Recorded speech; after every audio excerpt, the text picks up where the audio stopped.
Hello, St. Bernard parishioners. My name is Klika, and I am a seminarian for the Diocese of Green Bay. I just wanted to share with you today, I guess, more of my vocation story, as you heard in Mass this weekend. I will be starting seminary this fall at St. Mary's University and Immaculate Heart of Mary College Seminary. The whole point of this video is just kind of share more about me, and hopefully you're praying for me. If not, that's okay too. Please do though, I need your prayers. So do the rest of our seminarians. I've always found it funny sharing my vocation story because I am not in a vocation yet. I am discerning the vocation to the priesthood. So I just always found it interesting that I'm sharing a story that is not complete yet. But this is my story so far. So I grew up here in Green Bay my entire life. I went to St. Bernard from kindergarten through 8th grade. We used to belong to St. Philip Parish, a little further over on the east side. And then we kind of moved here as the two separated, and as I was in school here, it just made more sense. I enjoyed my time here at St. Bernard's. I think like most little boys, I first wanted to be a NASCAR racer. I was really into Cars, the movie, as a child, so I really want to be a NASCAR racer. But then my mother told me that can't happen because that is too dangerous. She was probably thinking with a little bit more intellect than I had at the time. But then I wanted to be a professional athlete, like most little boys. And as I grew older and did not grow taller, that did not seem like much of a reality either. When it came to vocations, that wasn't a word that I really knew growing up.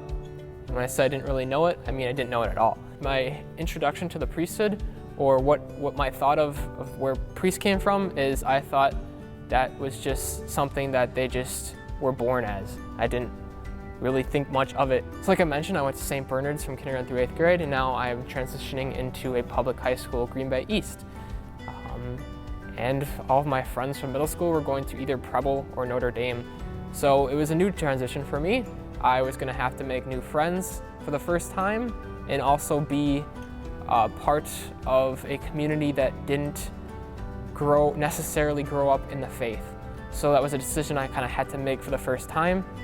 And I didn't know my identity in Christ at the time, so that was already a step behind that I was. A quote from a golfer that I like, Kevin Kisner, he said once in an interview, "This ain't no hobby."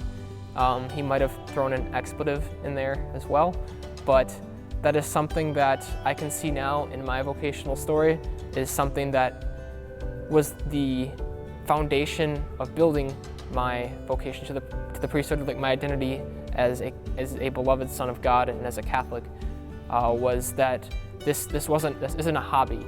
Because in high school, that's how I saw it. As I started to journey through the St. Bernard's Youth Ministry program, and I had all these great friends that I was making. I had great role models in Callie, in Adam, in Father Mark, that for them, this wasn't just a hobby, this was a lifestyle.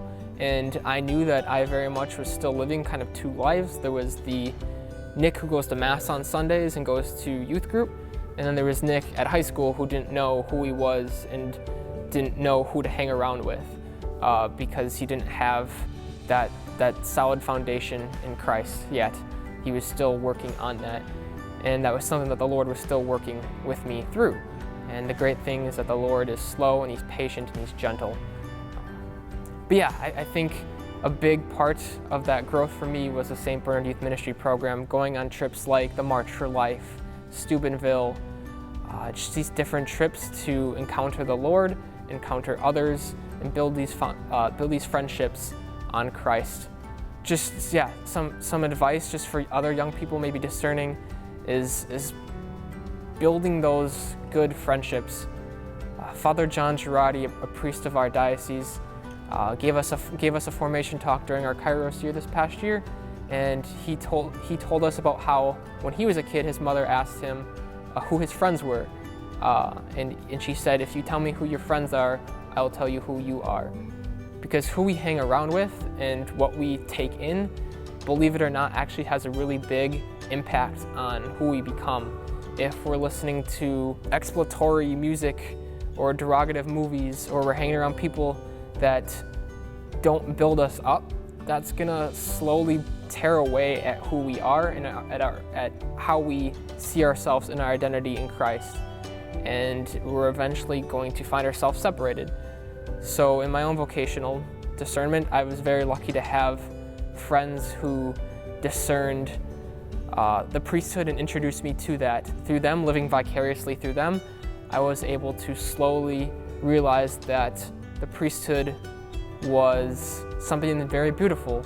In visiting, as you know, Michael and James were in seminary from our parish, visiting them in college at seminary in the Twin Cities, and just seeing a whole group of other men that were very much like me.